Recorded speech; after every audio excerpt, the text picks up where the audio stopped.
Hello， 我是小金。为了保护国家元首的安危，你知道吗？就在美国白宫地底下，不只有2个坚实的地下掩体，还有复杂的神秘隧道呢。哇，原来牙膏也可以这么梦幻啊！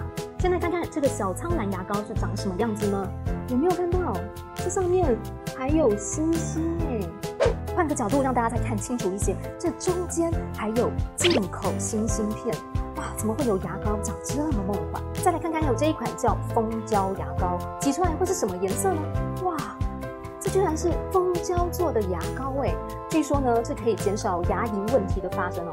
不过这个牙膏颜色看起来也真的太可爱了，感觉好像是什么可以吃的东西耶。还有这一款是叫做5色植萃牙膏，难道挤出来是5个颜色吗？我们来看看哦，不是5个颜色哎，它是有一点浅蓝色的样子。还有一款也是超梦幻级的日本晚樱牙膏，到底长什么样子呢？稍后继续告诉大家。好，赶快拉回来，先来看白宫这个固若金汤的地下掩体，那就是总统紧急行动中心 PEOC 了。它会在白宫东侧地下6楼的地方。话说911事件发生时，美国前副总统钱尼与布希总统夫人罗拉都被迅速安排躲进这里。光是它的门，据说就有10公分那么厚。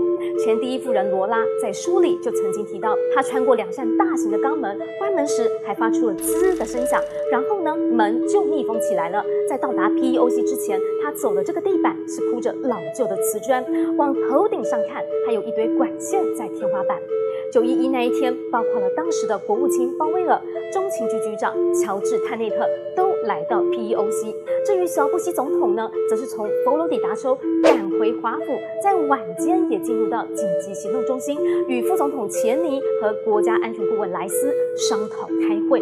只是这个小罗斯福总统在2战就建立的地下堡垒，虽然后来经过杜鲁门总统的扩建，但通讯设备却没有升级，因此911事件之后，还赶紧加装了新的通讯系统。不过，小布希总统之后在2005年又因为有飞机闯进白宫禁飞区，他再一次进入了 PEOC。另外还有1个人也来过，那就是川普总统了。2020年，白宫被抗议民众包围，传出川普也躲到紧急行动中心1个小时。不过川普说他是去检查设备的，并不是去避难的哦。来，要看看这个日本晚樱牙膏之前，我们先来看看竹炭牙膏。竹炭应该挤出来就是有点黑黑的才对，是黑白的耶，让大家看一下。好，再来要登场的就是晚樱牙膏了。到底晚樱牙膏挤出来是不是也是非常的梦幻缤纷呢？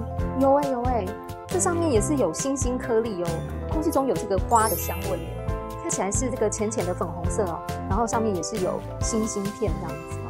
那跟刚刚的这个小苍兰的比起来，小苍兰的好像是比较偏有点橘色，然后晚樱是偏有点淡淡的粉色。有没有觉得这样的牙膏真是太梦幻了呢？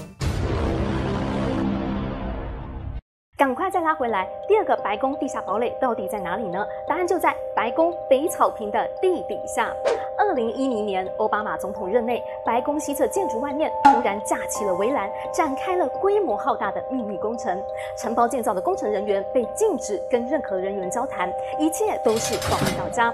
外界推测，这个大工程呢，应该就是在新建另外一个地下掩体，而且现场往地下开挖的深度估计大约有5层楼，再加上搭配很厚的混凝土墙，外界推估说，即使发生了核武攻击，辐射也不会穿透到这一座地下掩体。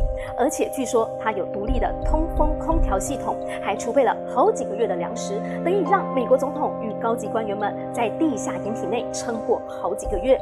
但对于白宫西侧这一起神秘的挖掘与施工，美国总务署呢只说这是在针对白宫的基础设施来做维护与升级啦。第3个就是白宫底下还有许多秘密隧道，传出雷根总统任内就新建了其中一条秘密隧道，据说只要在椭圆形办公室内按推某一个墙面，哇，就会出现一个秘密大门，然后就可以走秘密阶梯通往其他地方。另外还有一条隧道是从白宫东侧的地下连接到旁边的财政大楼地下室，还有一条是通往南草坪的方向，万一有紧急状况发生，总统就可以走这条地道，再从南草坪无缝接轨，迅速搭上专用直升机离开白宫。毕竟在紧急情况时，可能在路面交通都很难快速逃离，要么就是到地下掩体躲起来，要么就是从地下密道逃到其他出口快速离开。据说呢，这些错综复杂的地下密道还有地下掩体的设计，其实呢都是在防止美国元首与高级官员们被团灭啊，甚至也传出美国白宫与国会大厦、五角大厦之间都有相连通的地下密道呢。美国白宫的地底世界似乎真的非常错综复杂。